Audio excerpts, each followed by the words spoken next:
Thank you so much. And I want to welcome you to CES 2023. We're partnering with the United Nations Trust Fund for Human Security and the World Academy of Art and Science to support a campaign called the Human Security for All campaign. And what that does is it shows how tech innovations can protect human securities, or as we actually call them, human rights. Think about it. What kind of human securities or rights should there be? And the ones that are there that they've recognized and we're promoting are fundamental to just basic existence as humans. Clean air and clean water. Food, the right not to be hungry. Health care. Everyone should be entitled to health care. Community engagement. Political involvement. These are things which the United Nations and others have identified as saying these are basic human securities or rights. And the great thing about them is technology can play a difference in making that happen. But first, let's take a closer look. For many people, today's world is insecure, full of threats on many fronts. Violent conflicts, natural disasters, persistent poverty, epidemics and economic downturns endanger peace, stability, and sustainable development. These threats are no longer isolated events limited to national borders. Their destruction travels the globe with great consequences on all societies. We cannot face these insecurities alone. We need to rise above our national and individual differences as one human family, with human security for all. Human security is a people-centered view of what it means to be safe and secure. Faced with unprecedented challenges, the world requires urgent responses and innovative solutions. Next generation and human-centered technology carry the potential to reshape our future. Join us on a mission to bring human security for all through technology. Let us rise together to reach our potential and leave no one behind.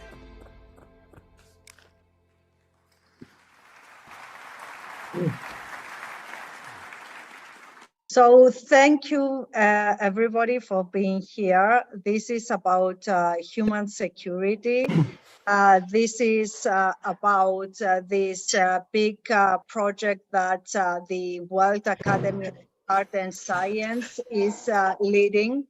And I would like to just repeat our mission and then leave it to the amazing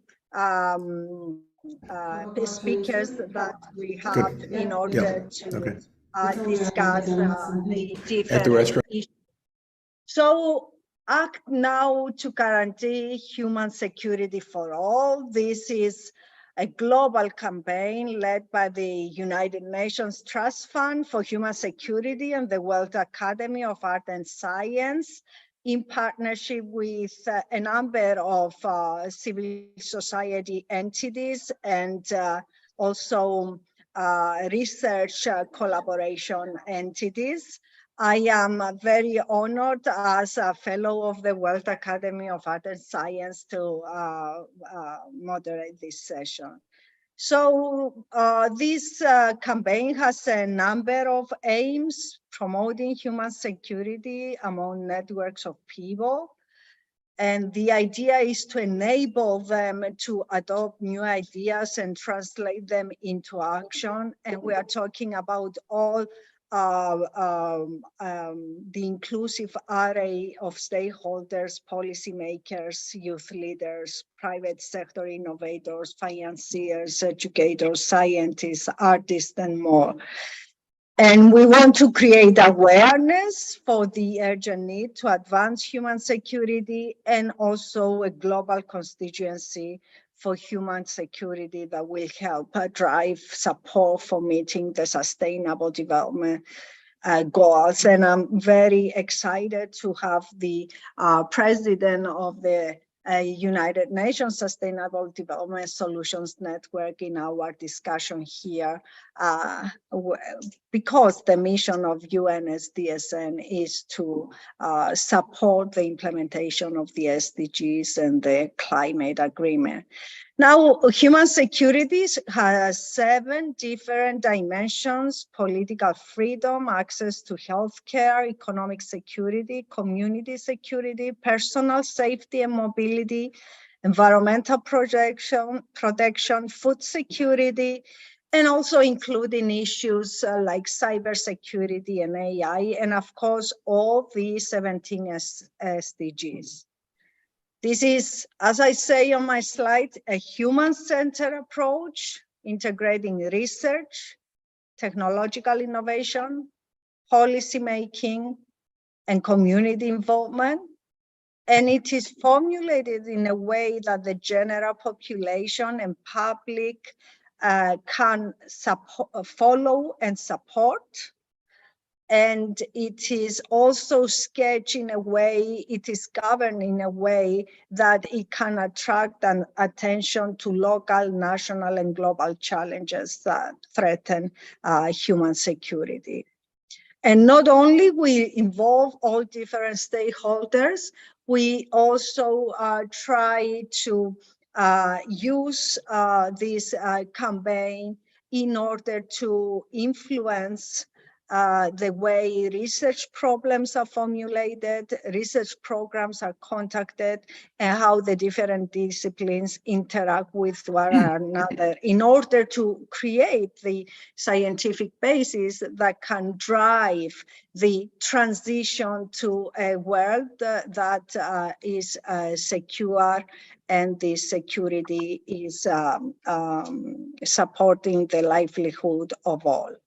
Later on, my colleague, Dr. Kostas Dellis, will go through a methodology that we've put together after discussions with Jeff Sachs that can allow us to measure human security, because as we all know, if we cannot measure something, we cannot manage it and we cannot improve it. So enough about me. We have an excellent group of speakers.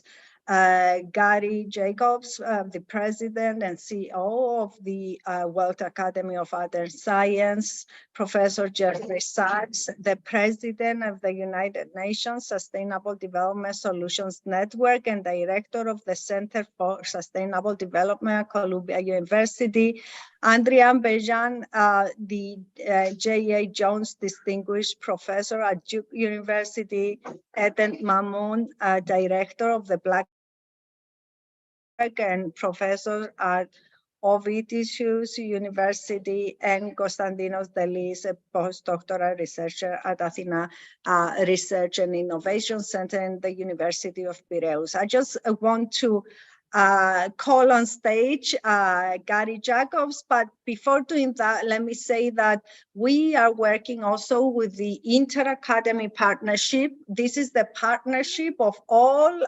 scientific academies across the world.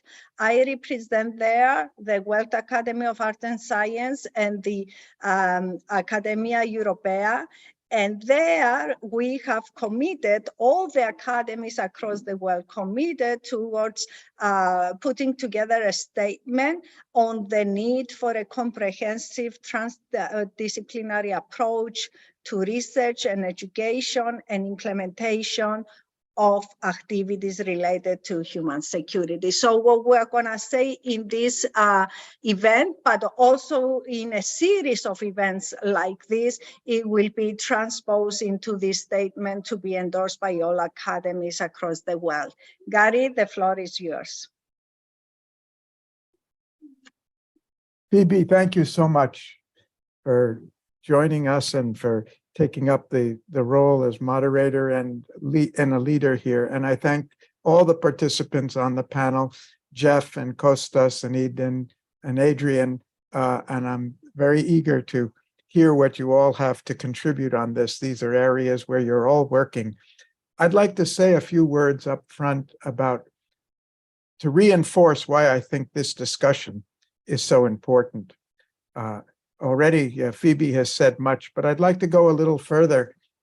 The world has come a long way since 1948, when the Universal Declaration of Human Rights was drawn up.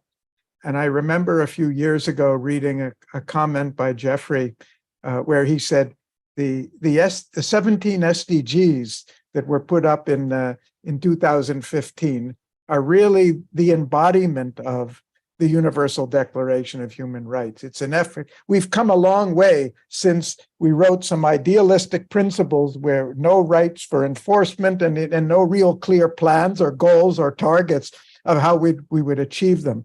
And I think it's really important that we recognize the consensus and commitment of the leadership of 193 countries and multilateral institutions to do this is absolutely unprecedented in world affairs, mobilizing the world's knowledge, technological capacities, financial resources, and organizational capabilities as well.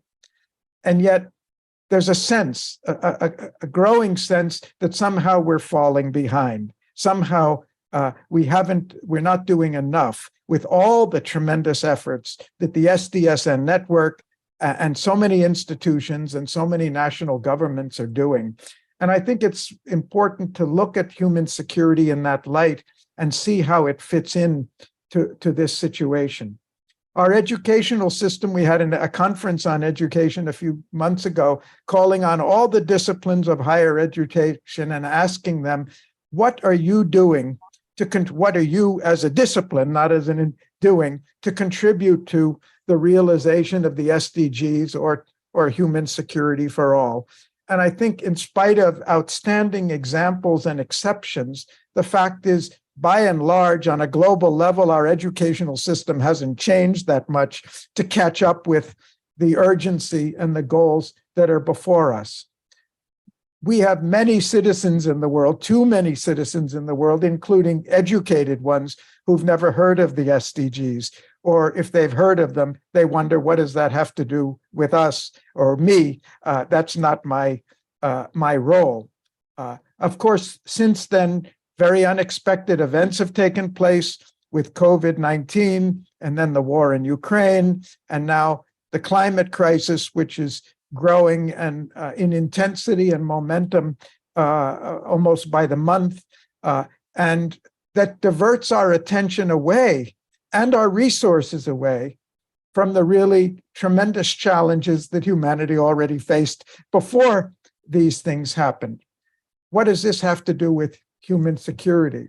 I think it's interesting to note that at a time with unprecedented economic development in the world, unprecedented technological advances in the world, there seems to be a growing sense of uncertainty and even a growing sense of insecurity at a time when, by many parameters, in spite of the local dislocations, overall parameters are more positive than they've ever been before. And we've made a lot of progress on the SDGs, on many of them, even if it's not as much as was expected.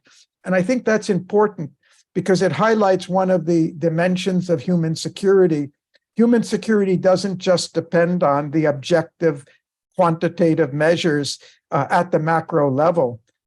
It's very much a subjective sense of how people feel individually, and how they feel has as much to do with what they imagine is going to come in the future as they do to what has happened in the past, perhaps even more so.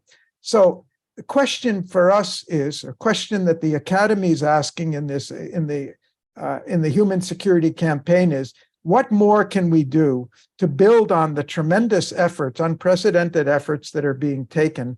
And how can human security be viewed as a complement to all the work that's already being done? It covers the same territory as the SDGs, but from slightly a different point of view.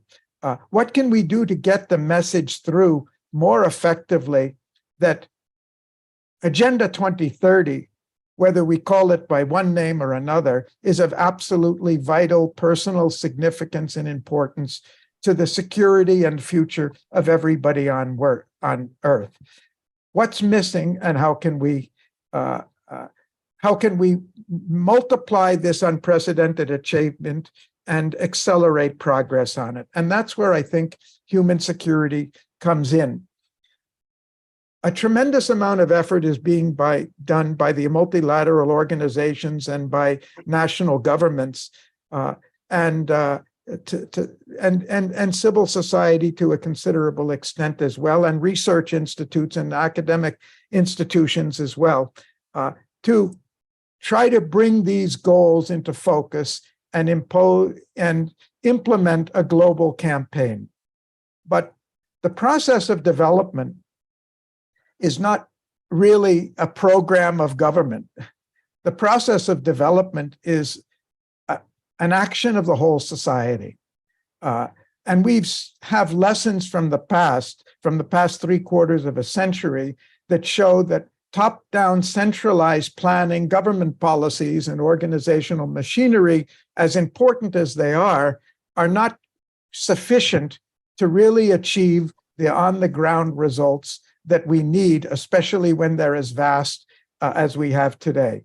And we have the example of what it means when the society as a whole can be actively mobilized to work for global social goals. We saw during the time of the East Asian Tigers of how they developed so rapidly because they succeeded in engaging the whole society in that effort. China in recent decades has done remarkably in turning from just a top-down, but to also trying to release the energies at a bottom-up also.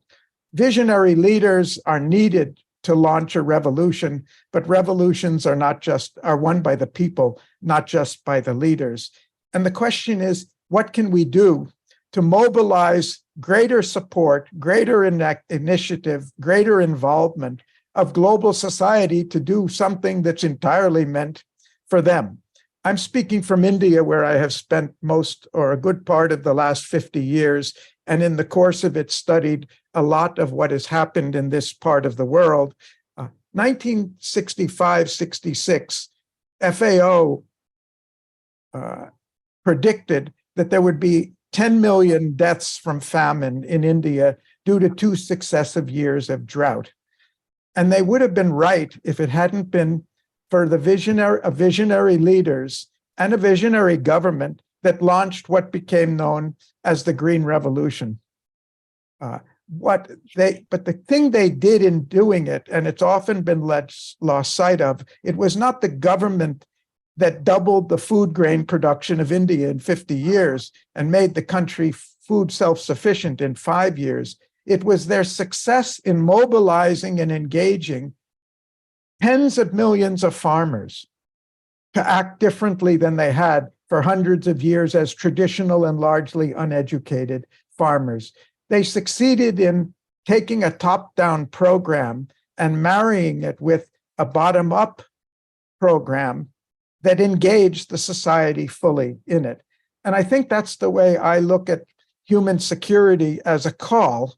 Human security is talking about the same issues as Agenda 2030, as the 17 SDGs, or at least most of them, but it's doing it from a personal point of view. It's trying to make this message relevant to everybody on Earth and asking, what does it mean to you? What can you do? What does this whole effort mean to you? It's a personalized call, it's an individualized call.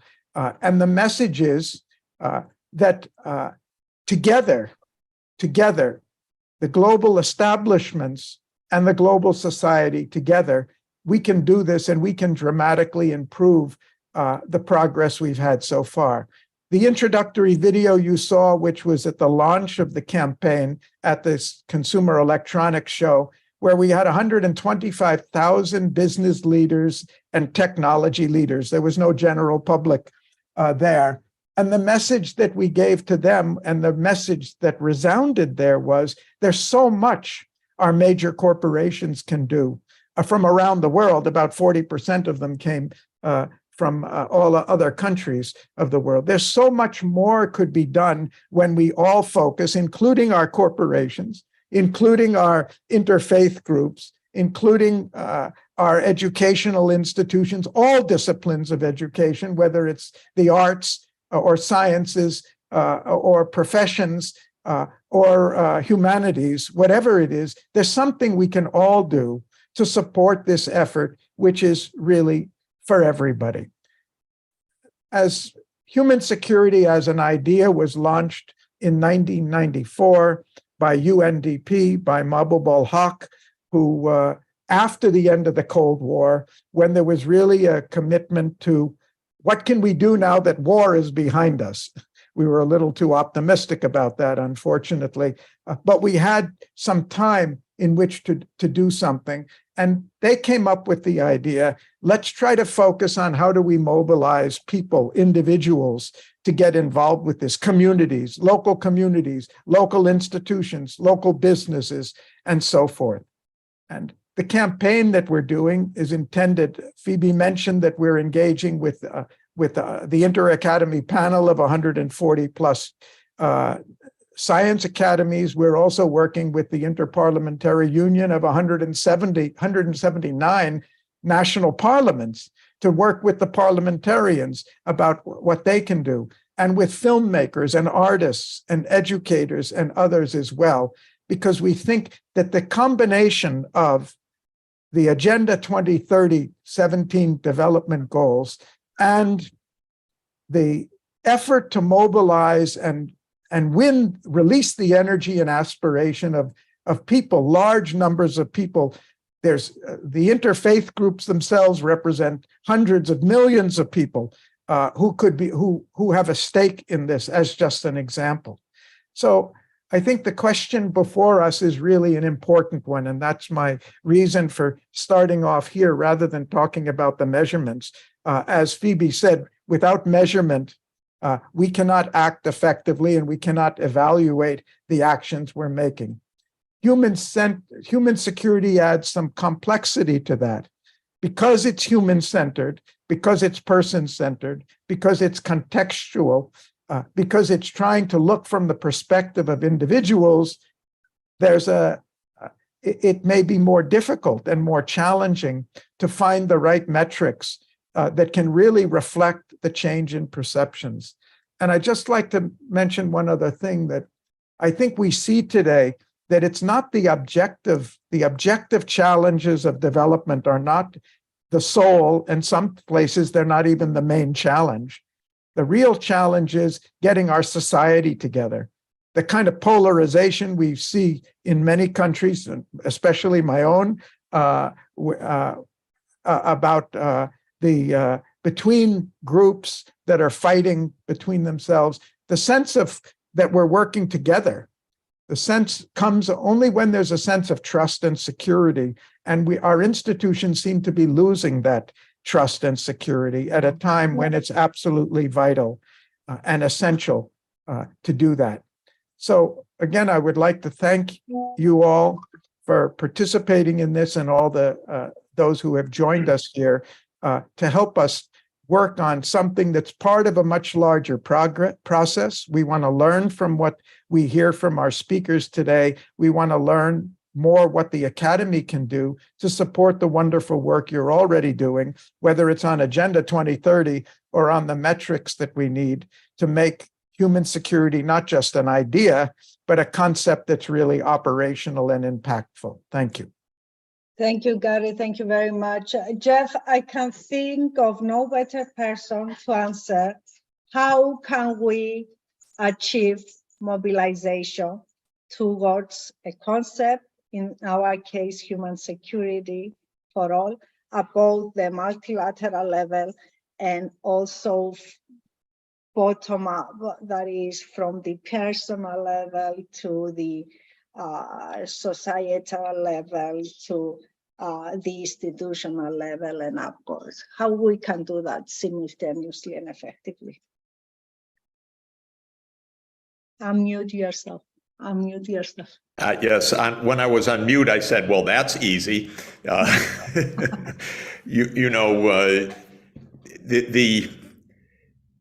The great paradox of our moment is how completely insecure we are everywhere in the world. And I want to just try to understand that a little bit. I also want to view the human security issue more broadly than the 7 pillars, to include security from war and security from violence, because for me, human security means the chance to stay alive and to thrive. And yet we're absolutely under the very, very dark cloud of nuclear war as a real possibility right now, more than at any time in decades, actually. And we have a raging hot war that people have extremely different views about, where it came from, what it signifies, and how to end it. And so I view human security in an even broader context. And I think we should really reflect on that broad context. I don't know if I can share my screen, but I'm going to try. You should be able to. Good, okay. Can people see that? Yep. Yes, okay. What this is the timeline for what's called the doomsday clock. I'll start with a very cheery subject. In 1947, just after the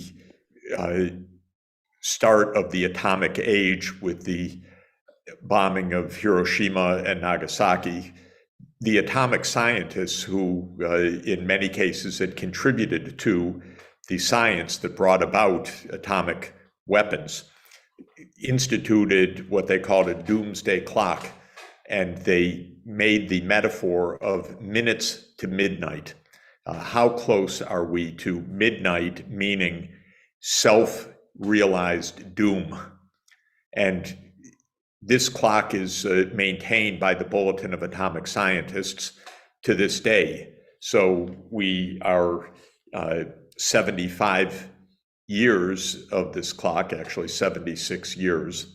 And 2 years after Hiroshima and Nagasaki, the scientists put the clock at 7 minutes to midnight in 1947. Then the arms race picked up with the Soviet Union exploding an atomic bomb, showing that now there were 2 countries with atomic bombs. And in 1949, we went to about 3 minutes to midnight. And then in 1953, we entered the age of the hydrogen bomb, the thermonuclear fusion bomb, vastly more powerful than the fission bombs. And we went to 2 minutes to midnight and remained at 2 minutes to midnight until 1960.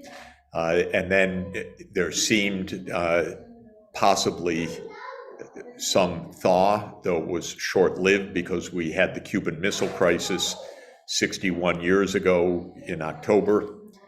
But then brilliantly, President Kennedy and Chairman Khrushchev negotiated a peaceful resolution of the Cuban Missile Crisis, and in the following year negotiated the Partial Nuclear Test Ban Treaty.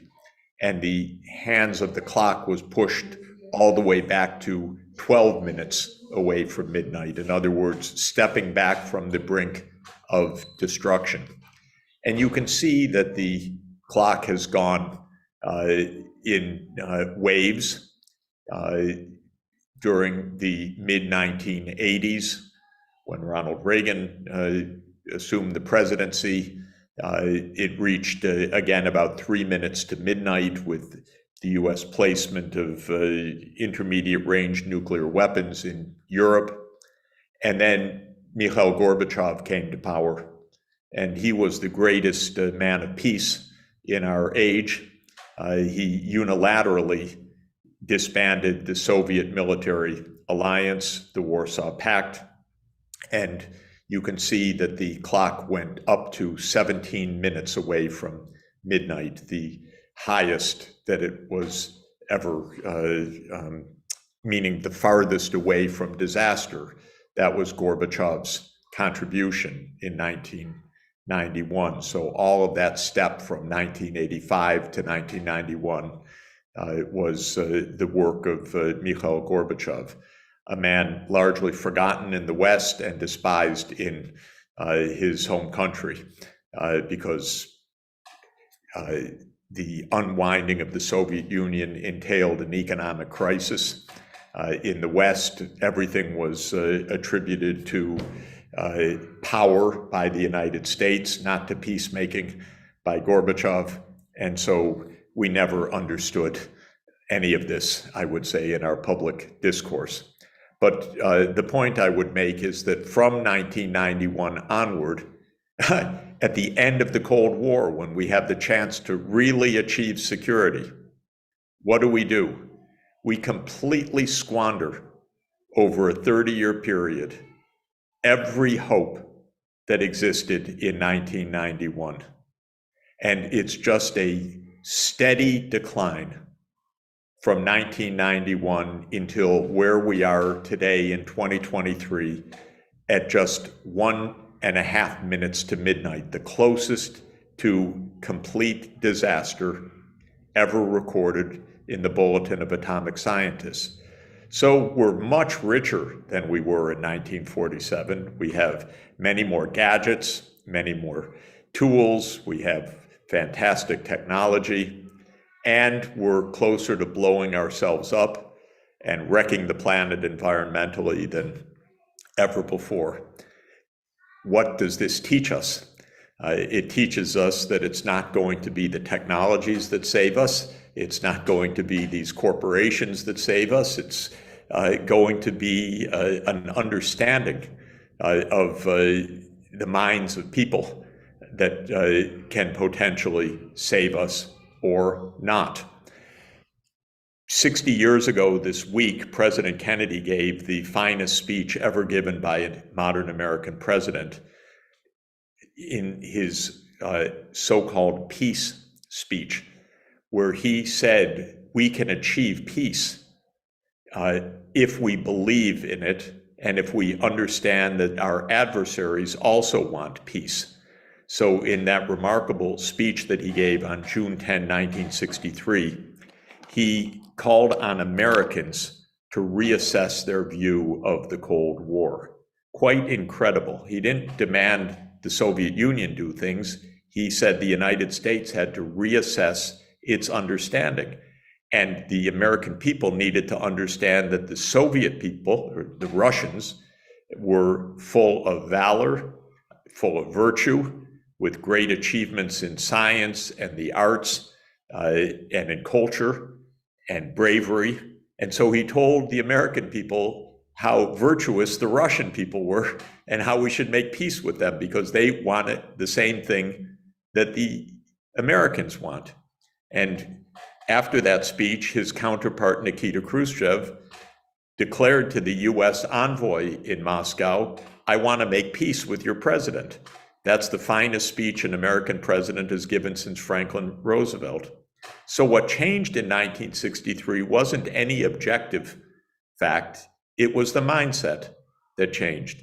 It was ending the demonization of the Soviet Union and ending the demonization of the Russian people and humanizing the other side, saying they want peace too.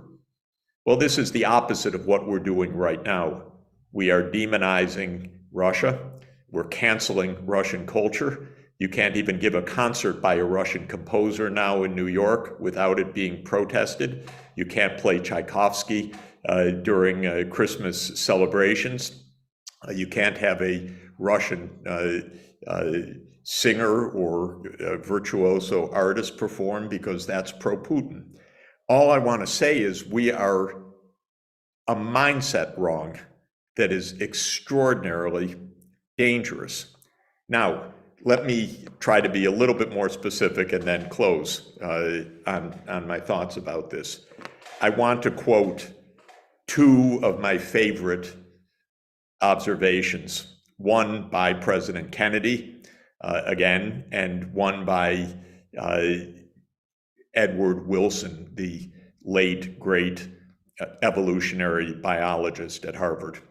So President Kennedy explained in one sentence our true existential reality in modern times.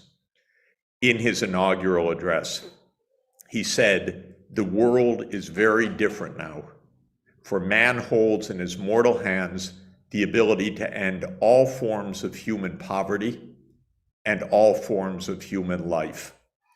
So Kennedy, in one sentence, explained the paradox of modernity, that our technologies are so powerful, we could end poverty if that's our mindset, or we could end human life if that is our approach. And Edward Wilson said something true to his being an evolutionary biologist. He said, "So we have entered the 21st century with our Stone Age emotions, our medieval institutions, and our godlike technologies." What Wilson was emphasizing was the complete disjunction between our emotional baggage, which was formed on the African savanna roughly 50,000 to 250,000 years ago, our limited capacities to cooperate, real, but also our no doubt capacities to cheat, to fight, to war, and so forth. Our medieval institutions. The United States operates under a constitution designed in Philadelphia in 1787. It's been tinkered with a little bit since then. It's incredibly out of date. You would never design such a system now, but countries live in their history. So we have medieval institutions. And our technology follows Moore's law or more, doubling in effective capacity every 18 to 24 months and running completely out of control. It seems to me that this is a real clue. It's not technology that will save us. Technology may destroy us or it may save us. But what we have is an inability to govern what we do, an emotional inability, an ethical inability, and an institutional inability. And the technology is the thing that has run completely beyond the human capacity right now. I would say that there are two very strong examples of this, and a third one that is immediate and evident. The first is, of course, atomic technology. You know, the genius to understand that one could create a nuclear chain reaction and turn that into nuclear energy for bombs or for electricity was such unbelievable genius. There were probably 50 people in the world in the 1930s that truly understood this. Einstein, Niels Bohr, Szilard, very, very few people. These geniuses created something unimaginable and then put it in the hands of dolts, because there are lots of people that know how to drop bombs, but only a few people knew how to make it. And so this is the paradox of technology. There are lots of dolts around. Some geniuses create some breakthroughs, and then they can be used for good or ill. A more immediate example is biotechnology. The technology to sequence the genome and then to create DNA and really create live viruses from strings of letters, which is what one of our scientists in the United States does for a living, Ralph Barrick at University of North Carolina, is amazing. It's genius. But, you know, they said, why don't we use that technology and see what happens when we fiddle with a sarbecovirus, add in some dangerous elements, and most likely that's where SARS-CoV-2 came from, the pandemic. This is most likely not a natural virus. It's most likely a virus that was being experimented on using Barrick's methods at the Wuhan Institute of Virology. We don't know for sure, but we have a lot of reason to believe that that's a pretty realistic scenario. One thing I will tell you about that is there, again, are 50 or 100 or 200 people that really understand the technology. There are maybe a couple thousand people that know what really happened, and the rest of us are in the dark. Because if you think our governments are telling us the truth about anything, that's my area of expertise. I will assure you they are not. They may not know exactly what happened, but what they know, they're also not telling us. So that's very unfortunate. Now we have another extremely powerful technology, artificial intelligence, large language models, generative AI. It's being embedded everywhere now. And how many people really understand the technology? Some hundreds. How many people really control what's going on right now? A few thousands in a few major tech companies and in the Pentagon and in a few other places. And we're going to find out the hard way, perhaps, what all of this means unless we begin to come to grips with this reality. So it was nice that at CES, at the Consumer Electronics Society, that the host announced our goals and that technology was there. But frankly, I don't trust them. I don't trust the metaverse. I don't trust Zuckerberg. I don't trust any of them. I don't trust the Pentagon to use these technologies properly. We have a serious governance problem. And the governance is our tools are more powerful than ever in history. They could end all forms of human poverty. They can end up destroying everything as well. And those who hold these technologies really understand what Francis Bacon told them in 1605, that knowledge is power. And this knowledge is extraordinarily concentrated. Just a few people understand each of these technologies at their real core, and they control them for greed, control them for political power, control them for military force. Maybe we could use them even to fight poverty and get children to have an education. That's why we're on the line today. But I think that this is the paradox that we face, which is we are more insecure than ever after all of this development, all of this genius, all of this technological advance.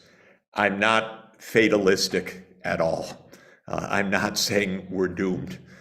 President Kennedy, by the way, in his speech 60 years ago, went out of his way to say too many people believe that peace is impossible, that peace is unreal, that we are gripped by forces we cannot control. And he said that is false. Our problems are man-made, therefore they can be solved by man.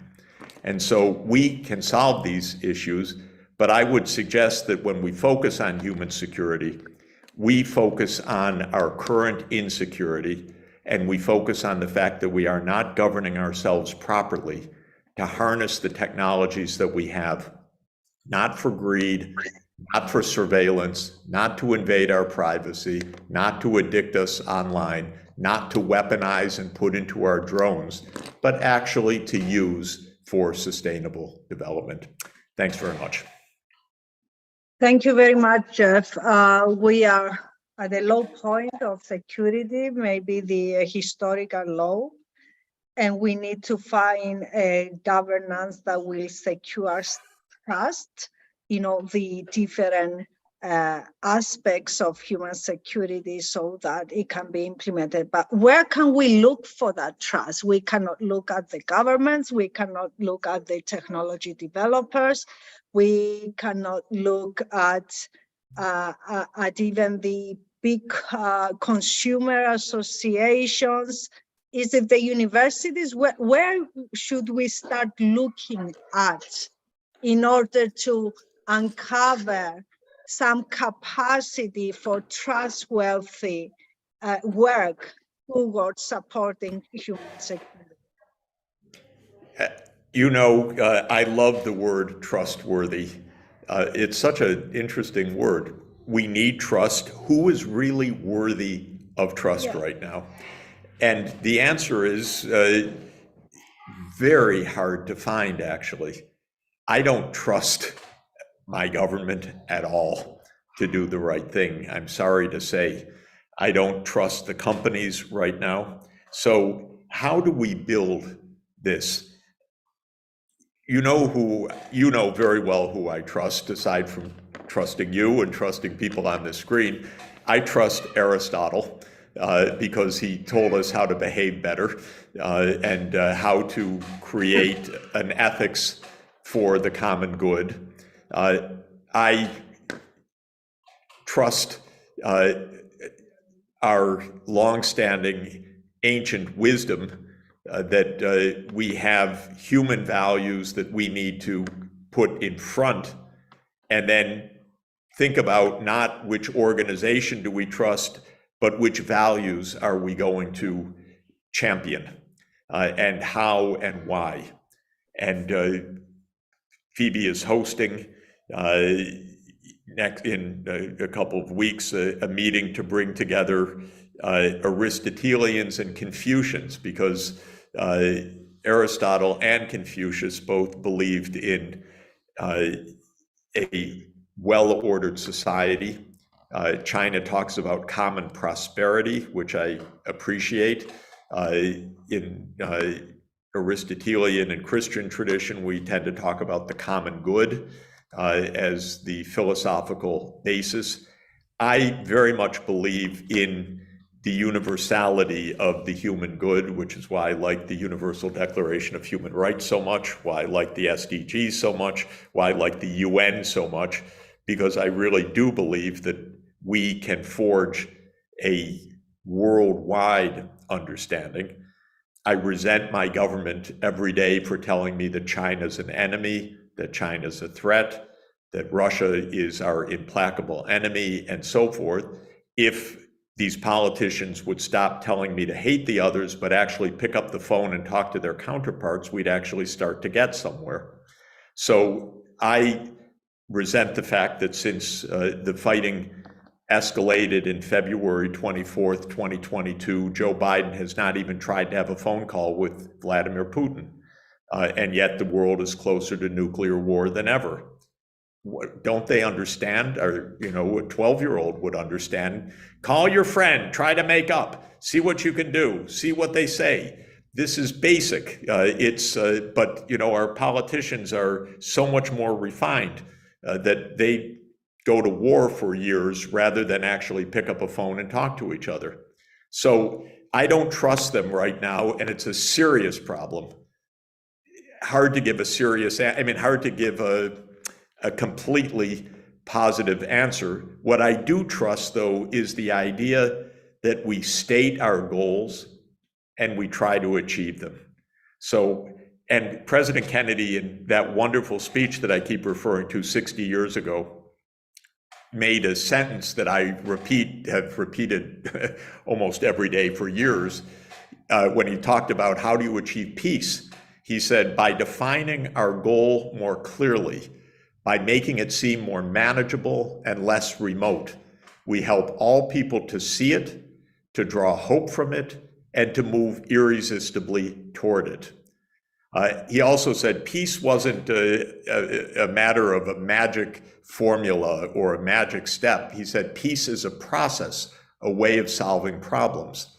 So I think where we need to put our faith is in ways of solving problems, in clearly identifying our goals. We have nice goals, by the way.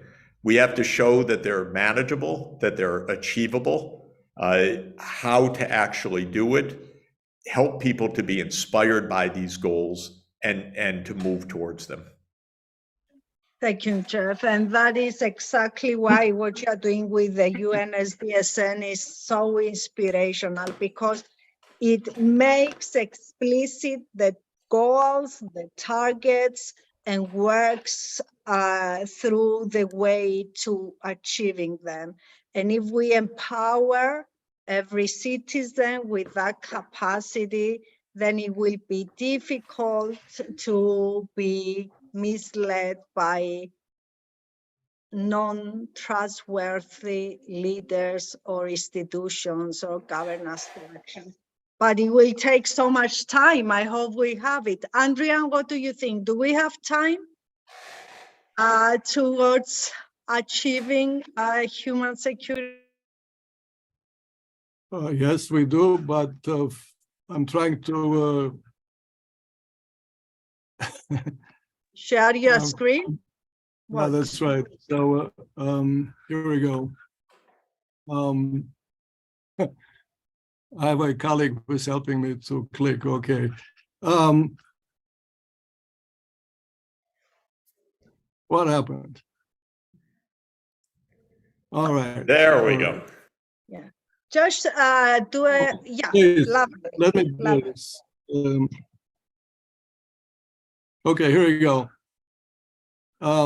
First of all, thank you for including me in this very important discussion.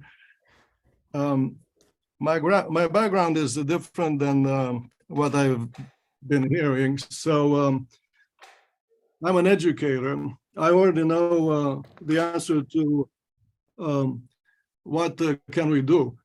Well, we can take a look at how we educate our young generation, and that also means giving a hint to young parents on in the direction of how to bring up their own children. So that is the beginning. My presentation is obviously about things that I know. I know physics, more specifically thermodynamics. And I look at anything that I study very, very carefully, beginning with the fact that I don't know how to move my slides. Here we go. Just bear with me, okay? So the first thing that I teach is that words have meaning. We've heard security as if everybody understands and agrees what it means. I don't think so. Webster's dictionary defines security in two ways. The first one, the state of feeling secure, says nothing, because that is what the word securus in Latin really means.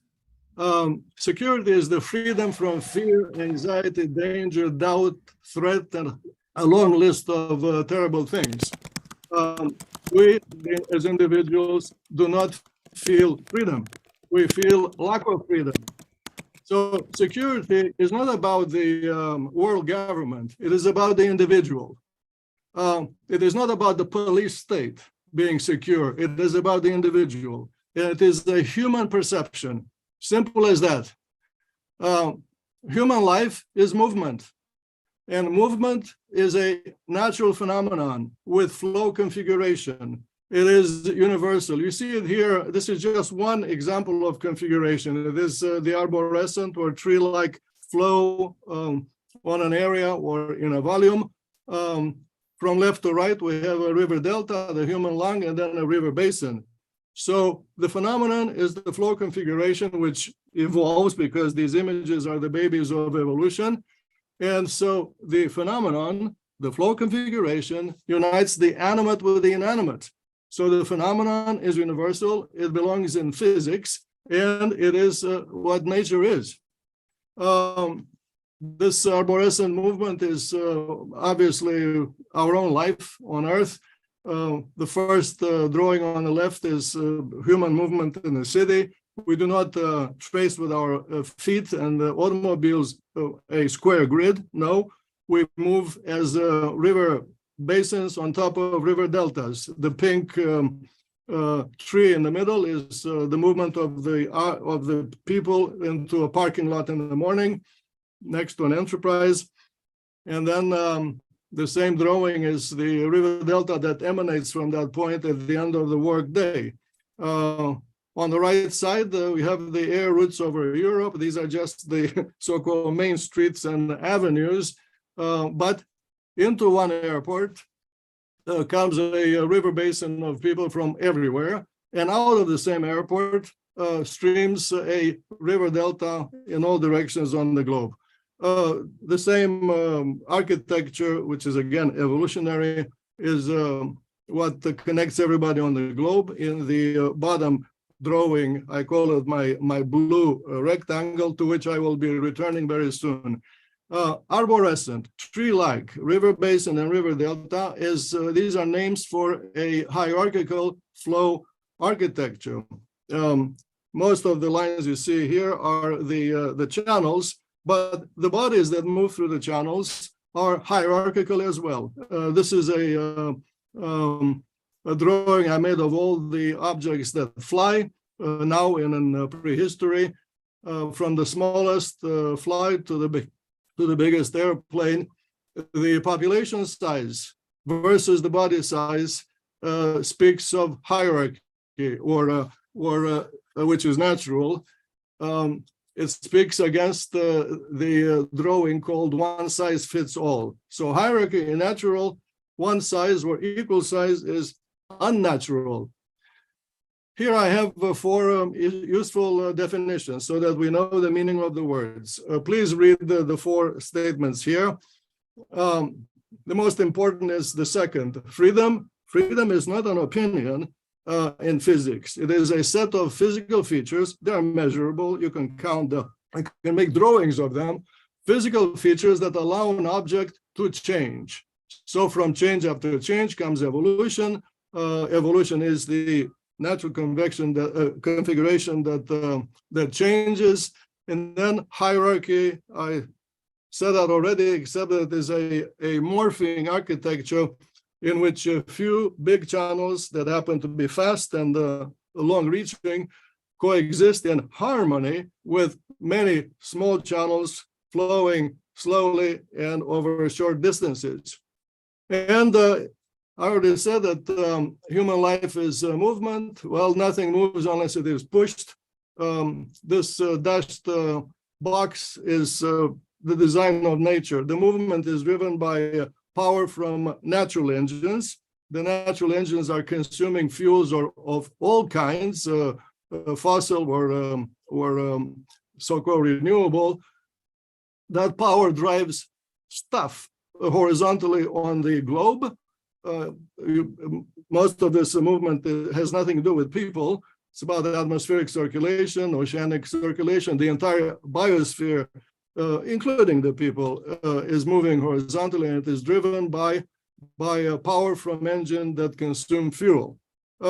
Important to note is that once again we have universality here, the geophysical, with the biological and the social organization, but everything in the blue and in the green is a flow architecture that is imbibed in freedom to change. It is morphing. So nature is a rich and tall sandwich of movies that are running simultaneously in the mind of the observer. The direction of that movie tape here at the bottom with a river basin is from left to right. It is recognized as the physics law of evolution in nature. For a flow system to persist in time, it must evolve with freedom, such that it provides greater access. So you see, we arrive once again at the key word, this F word called freedom, which is the reason for the presence, which is observable, measurable, and worth talking about, the time arrow of evolution in nature, shown here in red in the bottom left corner. This red arrow will reappear shortly. And now a broad view of human movement on the globe. This image comes from satellite measurements of the condensation trails left behind all flying aircraft about 20 years ago, by the way. And you see here that thanks to commercial aviation, everybody has access, everybody who could buy a plane ticket has access from any point in the blue to any other distant point in the blue. But sooner or later, that individual, in order to have greater access from point to point, must flow through the heart of the organism. And the heart is where the organism was born. You see it in the red in Europe and North America. So hierarchy, once again, which some people call the unequal distribution of things on the globe, is a natural design, a design that occurs and evolves naturally because it facilitates movement in the broadest sense imaginable. And as you can see in the picture, the movement is hierarchical. That means, and it is natural. That means that the consumption of fuel on the globe is hierarchical as well, and it is natural. And as you'll see in the next slide, the distribution of wealth and freedom on the globe is hierarchical as well. The left square, the left graph, shows two things together, two dissimilar things together. On the ordinate is the annual wealth reported by countries. Those black dots are the countries. And on the abscissa, the annual consumption of fuel for power from the same countries. Surprisingly, all the countries line up, let's say, quietly on the diagonal. I'm not surprised to see that because of the physics that was on the previous slide. The important thing to teach is that what is recognized for a long time as wealth in economics is in fact has a physics equivalent, which is that of a movement driven by power. Another thing is that everybody wants to be wealthier. Countries are in fact congratulating themselves for a greater GDP at the end of the year or the decade. And that means that all black dots are racing upward like the cyclists in the peloton at the Tour de France. And so the red arrow is the arrow of evolutionary design in nature, meaning we know the direction in which the future resides as a design for all of us on the globe. And that is important to know, meaning it is important to be able to predict the future. On the right-hand side, and keep in mind that freedom from the definition from Webster's is the key word in the meaning of security, human security. On the right-hand side, the same data from 15 years ago are presented with the consumption of power on the ordinate, but this time it is per capita. And on the abscissa, the reported rank of economic freedom of all those countries. You see the distribution of these countries on the graph. The world is of two kinds. The advanced have hit the ceiling.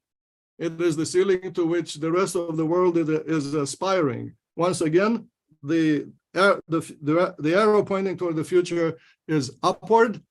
The black dots are migrating upward. They're obviously migrating toward, as countries, toward the greater wealth, and perhaps unwittingly, they're also migrating toward greater freedom. And this is very good news for everybody. It is actually sobering to dictators and potentates. The other thing to keep in mind, in addition to the migration upward, from the countries in the lower part of the cloud, individuals migrate upward. They leave their own their mother countries and they migrate legally or illegally to countries in the upper echelon. So you see here that the road to freedom is paved by individuals who make decisions. And one of those decisions is to get up and move. Here's another way of looking at the same set of data. You've seen this square on the left side of the previous slide. But this time, everything, the wealth and the consumption of power is per capita.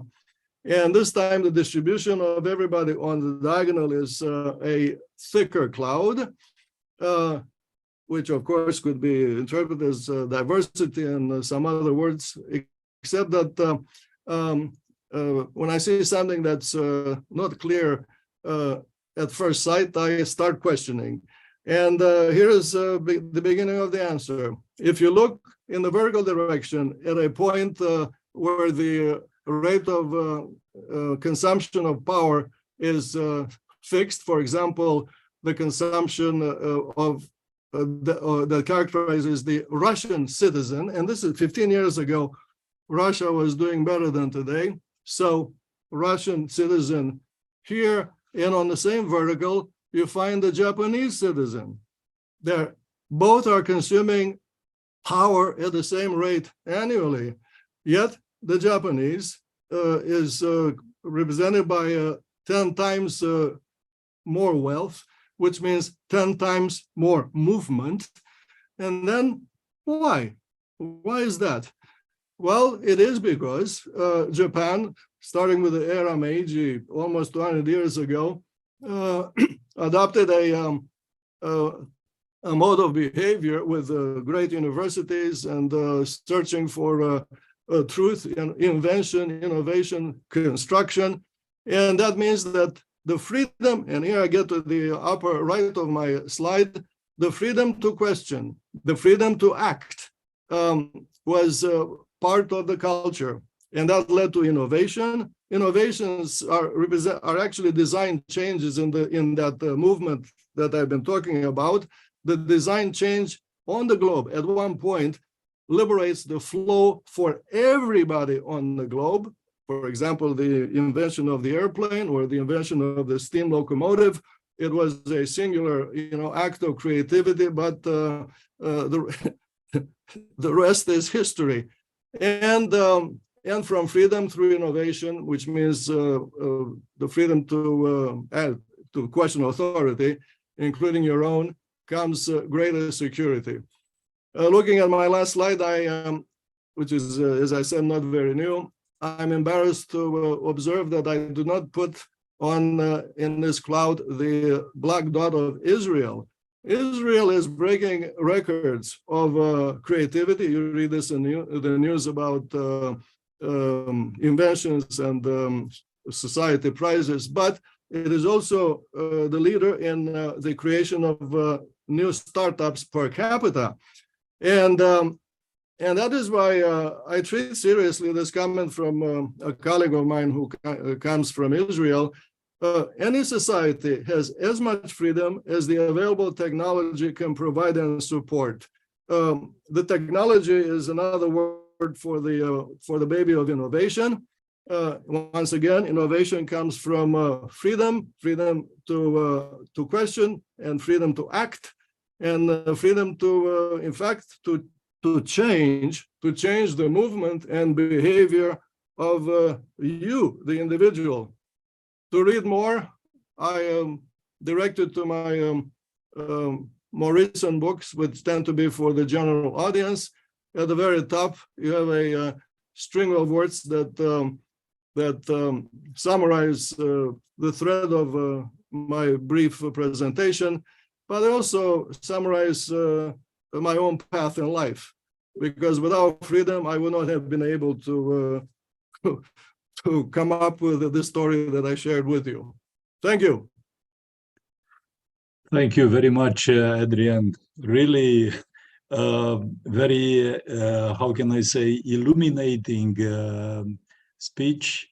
Of course, many of us, we have seen some of these graphs And I think that very few of us were thinking to read them in the sense that you have presented, and really it is a very inspiring way. So I would kindly ask you something. You mentioned about movement and freedom as, of course, part of the nature of this universe, pantarei, we say, the general principle. Coming to this aspect, you mentioned also that the let's say tend to move and to flow is also generating hierarchies. So can we make let's call it a connection when we are talking about security in the sense of human security? Can we have to also consider the need to identify the hierarchy in the proper way and to address them properly, or just to leave the things to flow without being threatening? You mentioned about the flows of population, you know, this. Sure. I showed you the bare bones essentials. First of all, the meaning of the word security. By the way, it's not just about the human individual. The dog with the chain on his neck wants to be free and does his best to liberate himself. The cat, by the way, doesn't even let you put a collar on her neck, and on and on and on. So human security is the urge to have assuredness that you are safe, you see, is part of animal design. And this is why I teach physics, which includes animal design, and which, by the way, is not something that I learned from my PhD advisor 50 years ago. I came up with it. You see, it's my mental viewing. I teach these very basic things because the best lesson to me and those around me is that if you disobey nature, you live to regret it. So nature is what I've described. Now, what you do with it, in fact, my last slide, which is about innovation and the freedom to question, it starts the conversation of to plagiarize Lenin. What is to be done? That's correct. And what is to be done is to remind parents to raise their children well, and not to let them become hoodlums in the street, many of them fatherless. That's one thing. Another thing is meaning parents should should teach the difference between good and evil, or morality, you see, and not expect strangers in a school or university to do that for them. And so, but very important is to teach the new generation history and art and the personalities of those who have put this thriving civilization on earth. I showed you that today we're immensely more powerful and more free than our grandparents, and of course more free than our ancestors 2,000 years ago. There's no comparison.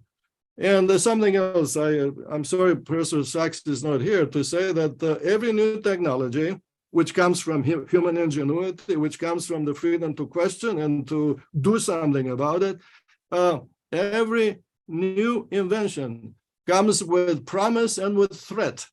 Every single new invention. So this AI today is nothing new, nothing new. As the steam locomotive was both a liberator, but at the same time, it was killing people and cattle and putting farmers out of business. And what happened, by the way, the Romans paving roads and all that, and aqueducts and viaducts, destroying, yes, some would have said the landscape, but at the same time, liberating flow and movement for really great numbers, and instituting peace at home through that kind of innovation. All these things, the so-called trade-off between threat and promise is resolved by people who come up with ideas. Why? Because people are not stupid.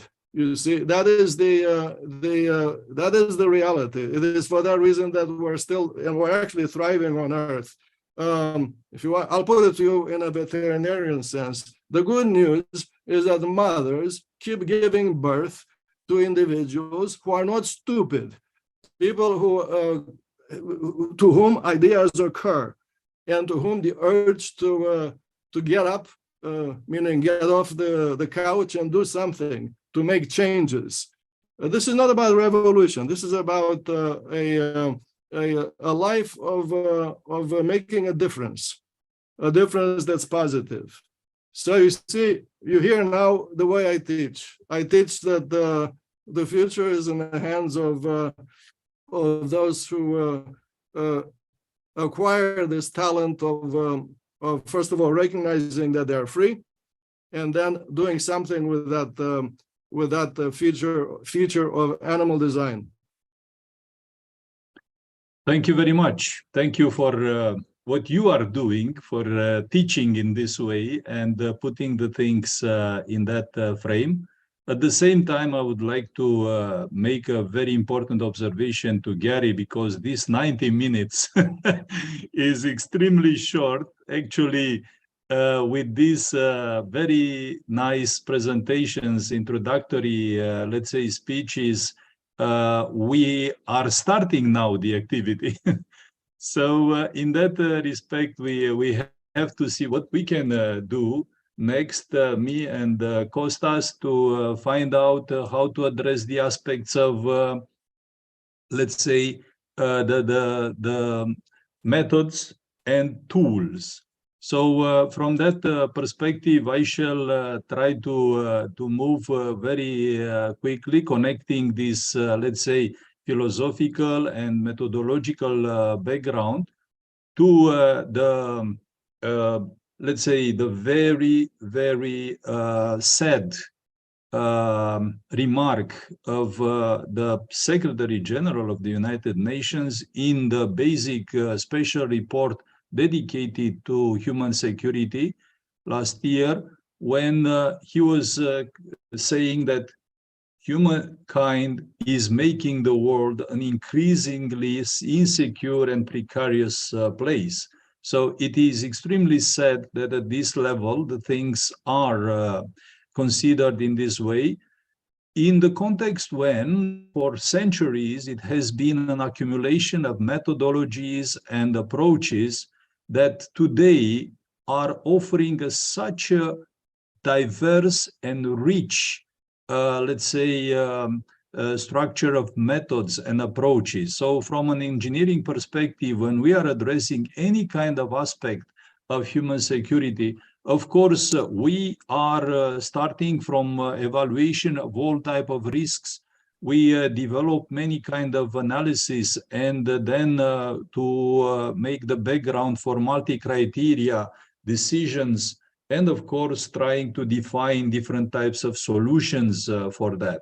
So addressing this, there are a huge plethora of methods, starting from analysis, programming, monitoring, and evaluation, but also specific tools for implementing human security. And only if we look to the website of the UN Office for the Coordination of Humanitarian Affairs, for instance, and we can see so many tools that have been developed and are written there.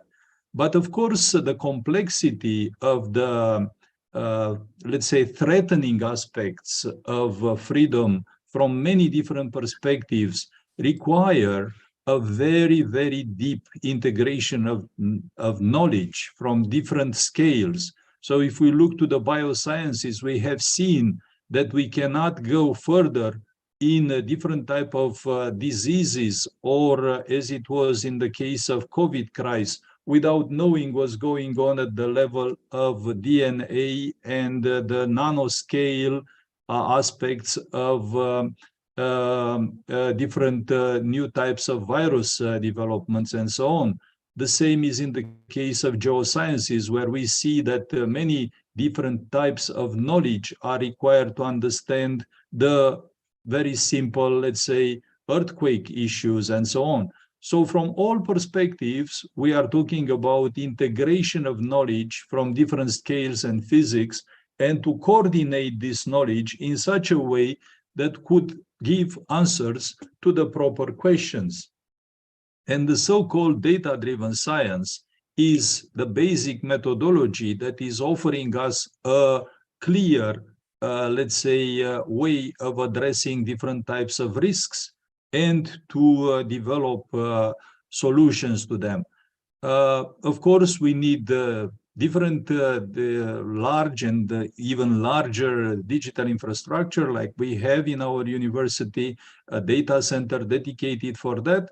And as it was presented by Professor Bejan, we always have to stick with basic principle and background theoretical knowledge. As it was shown here, that always when we are aggregating knowledge and information coming from different perspectives, we have to rely on these kind of, let's say, principles that nature have been revealing and is offering us a very nice opportunity to read them and to understand them simply, and then to use them in all our decisions. So this is just an example of a project that we are developing with a large group of partners, where also the group of Professor Koundouri is involved, is about building resilience in against climate change and different communities.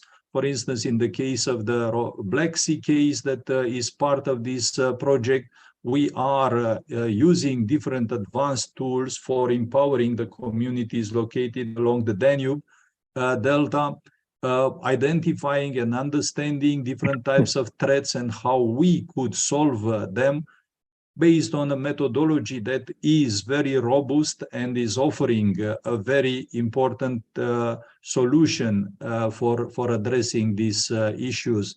We are building new types of tools like digital twin platforms for having access to much deeper and much different types of information that have the opportunity to understand better the intimate connections between different factors, locating them in different areas that have to be not harmful or against nature, because it's very difficult to integrate this kind of tools in such natural sites and to understand without harming this nature.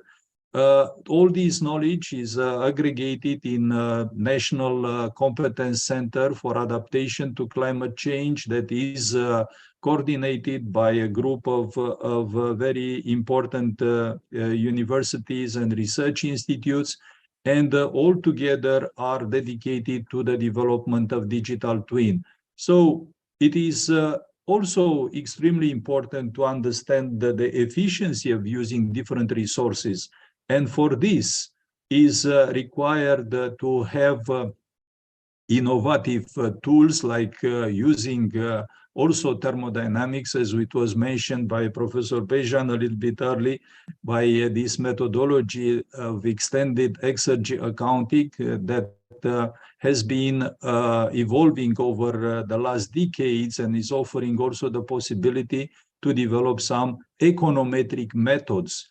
For instance, for the case of Romania, we developed a multi-scale approach to understand the way in which energy can be used at the national level, but also to understand how the efficiency of using energy can be also understood at regional level and local level. So multi-scale approaches that could go deeper and reveal us the factors where we can do. So at present, we are working on addressing, let's say, the social connectivity of human security by developing a life cycle assessment dedicated for human security, by identifying the actors, the dimensions of human security, identifying the subcategories to the individual indicators, and of course, to work with inventory data, and of course, based on that, to use the basic methodology of life cycle assessment. So once again, there is a wide variety of methods and tools. It is required that all these tools have to be addressed from a multi-transcendent and interdisciplinary approaches. The data-driven scientific approaches have this huge potential and require a huge cooperation efforts, but always we have to come back to secured scientific basic knowledge background to which we have to report the achievements. So from that perspective, I am sure that based on the discussions that we had today, we shall continue this kind of approaches for later developments. And with your permission, I would pass now very quickly to Kostas to make us a very short, let's say, introduction of the activities that you are developing within Greece on these topics. Yes, thank you. I don't know if you can see my screen. Yes. Yes, we see it very well. We just try and screen here. So it's more.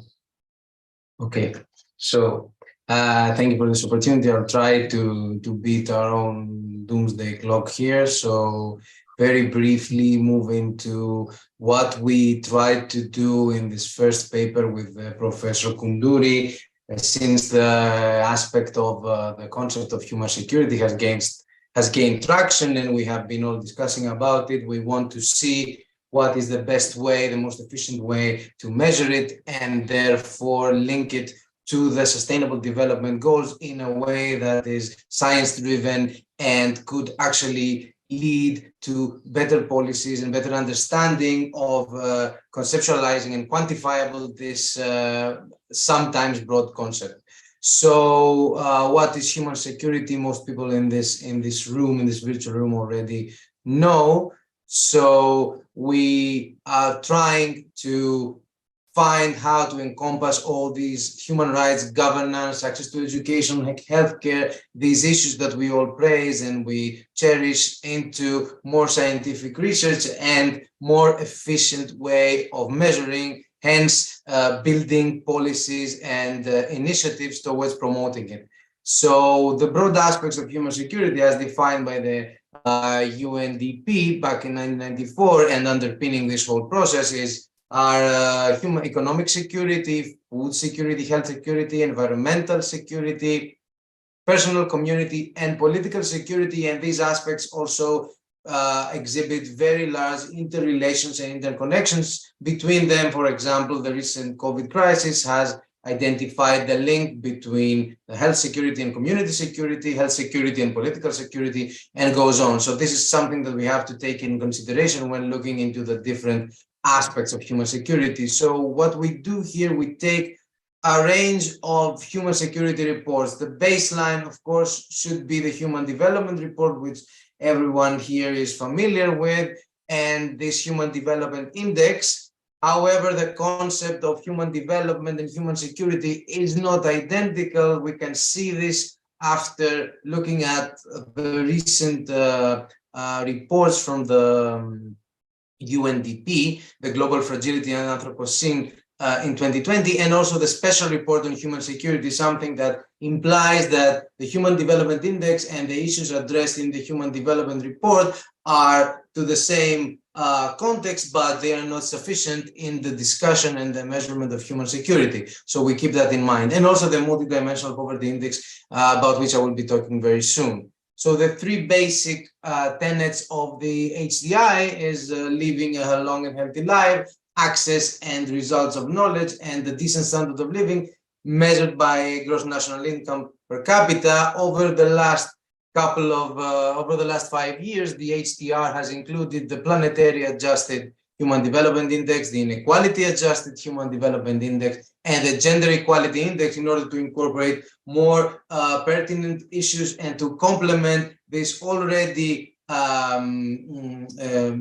broad definition of human development away from GDP, from simply addressing economic growth. So the disparities are more or less well known. We see a clear connection, a clear correlation with GDP per capita, with gross national income per capita, though with obvious exceptions or deviations from this diagonal line, which are much more evident when we look at the planetary pressures adjusted HDI. So what they do is they incorporate the carbon dioxide emissions per capita and the material footprint per capita of each country to add a shifter to the classical HDI and construct a different index. So we can see here that economies that are very high in rank in terms of GDP per capita, in some cases are more or less a threat to the planet, so a threat to environmental security. We can see some honorable or not so honorable mentions in the Gulf countries, but also advanced economies like the United States, Ireland, and Norway. So this gives us a better view of the holistic concept. Also, the HDI across countries, within countries, is not the same for male and female individuals. We see a stark shift of the bullets in favor of men in most of the economies, and this is not just in developing countries. We can see here for the OECD sample, only 2 Baltic countries, Latvia and Lithuania, if I'm not mistaken, have a higher record, have a higher score on the HDI for women compared to men. So all these aspects need to be incorporated. To this end, we have an array of metrics and different reports at hand. Here we present 11 of them, counting the HDR and the HDI. So I'm skipping through this very briefly. Obviously, there are more than 30 reports and data sets that we're currently looking into, with the main goal being to link them to the SDGs that we were talking about. So to map these human security metrics, firstly, to the aspects or the classifications of human security that we have identified, and then map them to the SDGs in the beginning using a conceptual methodology, general to specific methodology, but we aim to improve this as we have been doing in the UN SDSN documents for the implementation of SDGs, as we have been doing in the I4EA network and Professor Koundouri's team with private enterprises, mapping the ESG metrics to SDGs, and also mapping the policy documents such as the European Green Deal to the Sustainable Development Goals. So it is undisputable that the two notions are connected, human security and SDGs. To this end, we try to identify these metrics and help design and implement the policies towards the SDG realization. And some of them obviously refer to specific goals in their reports, in their context. However, there are other things that we have taken into consideration in trying to lead these flagship reports to the 16 SDGs, with the exception of the last SDG of global cooperation. So very briefly, this is what our analysis looks like at the moment through our conceptual linkage. So the size of the of the connection indicates the level of correlation between the two aspects. So it's in a, let's say, a preliminary basis, this study. We are incorporating more reports, more data series, and we are linking them to specific sustainable development goals. At the moment, we're looking at the 16 goals, and moving forward, we would like to also address the 169 sub-indexes of these SDGs as used by the Sustainable Development Report of the UN SDSN, and also look into machine learning techniques with textual analysis to better understand how these two aspects, how these two notions communicate. So in the end, we would like to see how do the measurements, how do the gauges of human security aspects predict performance in the realm of SDGs? So is it in accordance to what the official reports say about each country's record in SDG implementation? So if so, it means that there is a direct link and that we can also predict future performance based on the data we have at hand. So thank you for that. I hope I did your time. Thank you very much, Kostas. Very nice presentation. Of course, it is a lot of discussion around this. There are hours that we need to discuss on. Could I just mention, Eden, sorry to interrupt, but that just to say, I thought Kostas would mention this paper that he's presented. I think it's already published in Cadmus, if I'm correct. Yeah. Yes, yes. I read it recently in a much more detail than you had time to present today. And I'd encourage everyone to take a look, because you've done quite a lot of work there, impressive work, that I think it goes beyond what's been done up until now on measuring human security. There was some work 20 years ago, but not nearly as in deep as what you're doing now. So I want to thank you for the presentation. Thank you. Yes. And you also, now that I interrupted, just to thank you also, I know you had a much more longer, more detailed and very interesting presentation, and I hope that we'll be able to share that and make it available to the without any problem. I would like to draw your attention to some of the questions. For instance, from Michael Marine, there is a question for Adrian. Unfortunately, Adrian had to leave because he had another, let's say, appointment, and he had to leave earlier. So the question is, what is your response to the annual Freedom of the World survey by Freedom House, finding that global freedom has declined for the 17th consecutive year?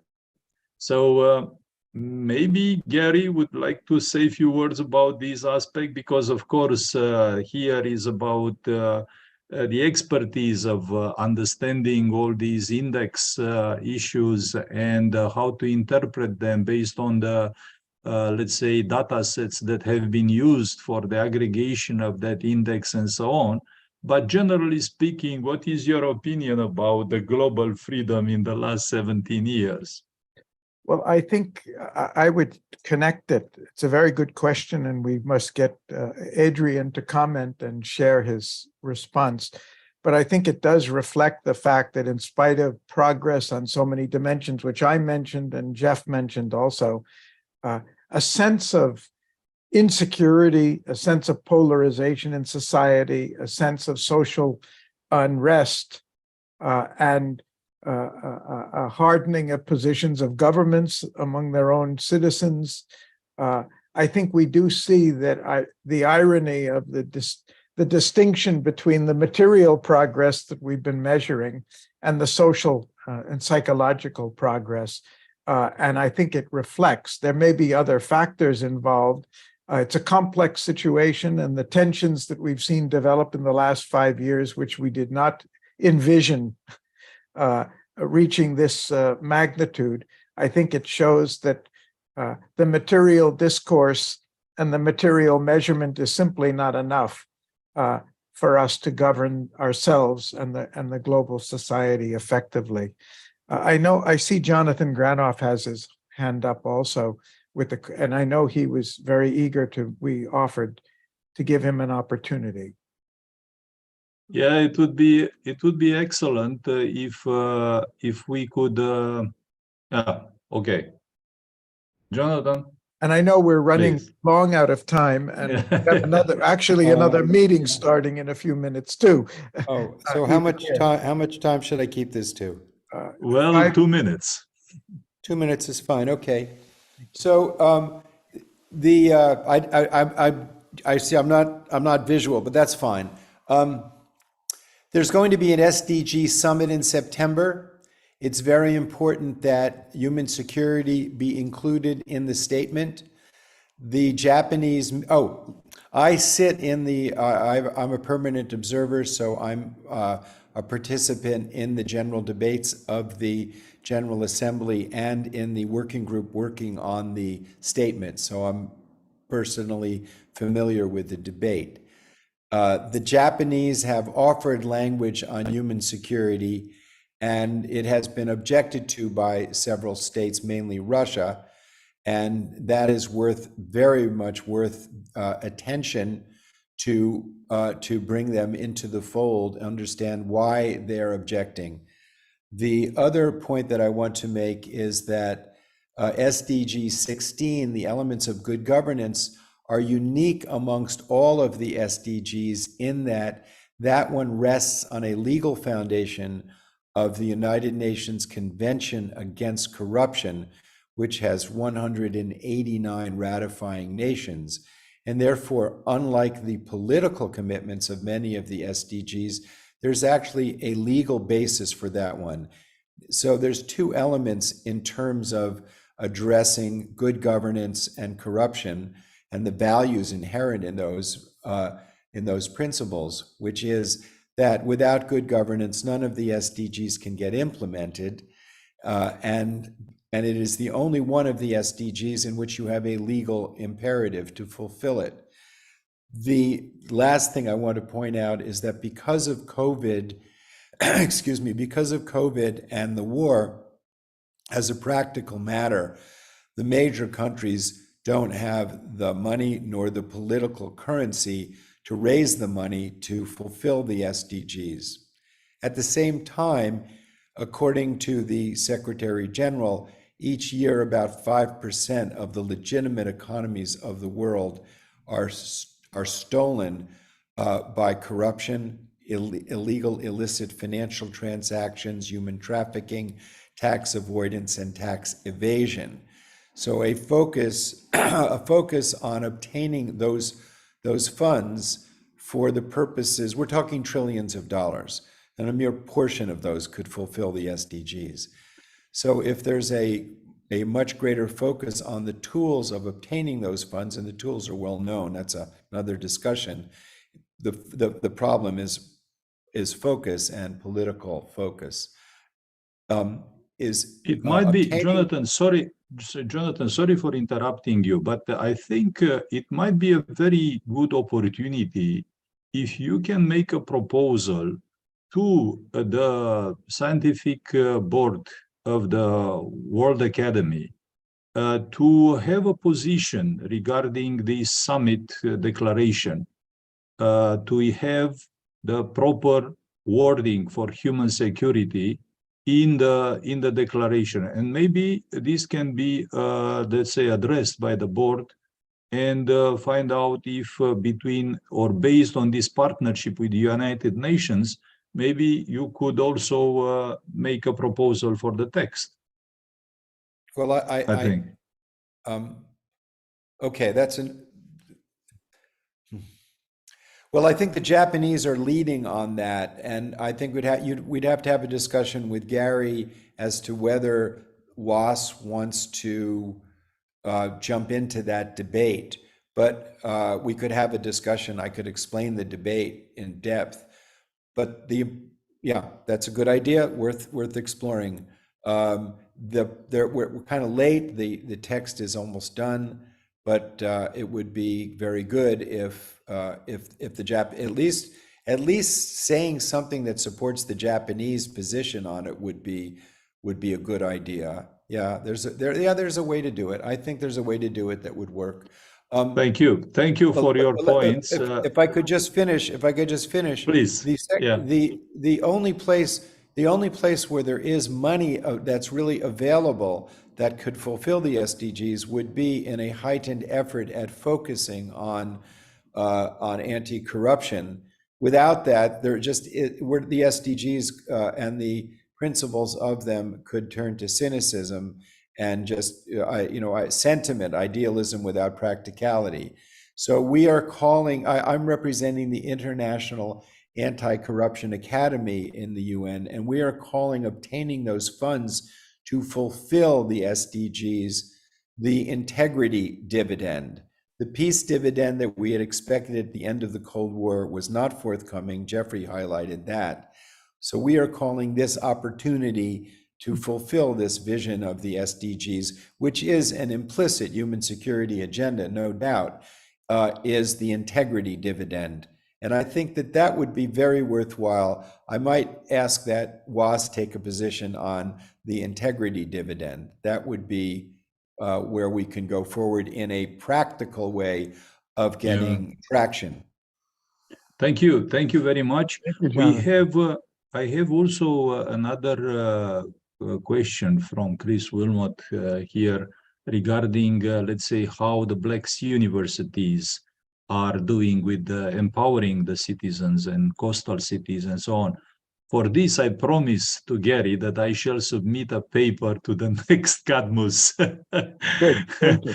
Number. Why don't we make this the last question, because we are running quite late. Yeah. This is an important question which we want to hear your answer to. Yeah, so from that perspective, so the Black Sea region, you know very well that it's a very complicated area, and we are witnessing these issues, unfortunately, not just during or starting with this war.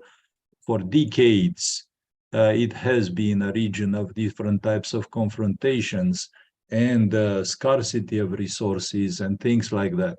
So there are many initiatives. I would like just to say about the last one. In October, we had a very nice event jointly also with the World Academy to address these issues and to offer a free debate along these problems. And at the end, it was, let's say, a very nice declaration that has been signed. And after the declaration has been signed, then this document has been circulated. And there are also many other projects that are at present, let's say, in different phases of development. There are funds that are allocated by the European Commission, particularly for aspects on coastal areas under the frame of this Blue Growth Initiative. And we are involved in several of these projects. But of course, when you look around and when you see what is going on with this conflict, all these efforts are very, very, very small comparative to this, let's say, displacement of energies, of funds, and the troops for this conflict. So the crucial element has to be the stop of this war, and this is what we consider that has to be first thing first. So once again, thank you very much for this opportunity. It has been a very nice discussion, starting from basic principles, addressing the human security issues, and at the same time to have a sort of synthesis of different tools and methods for measuring, for analyzing, and for, let's say, preparing solutions for improving the human security on different dimensions.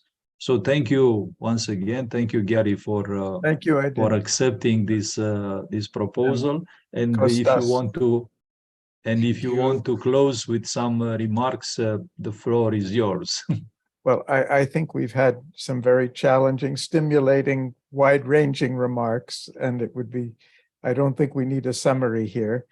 This is only a step in our discussions and work on human security.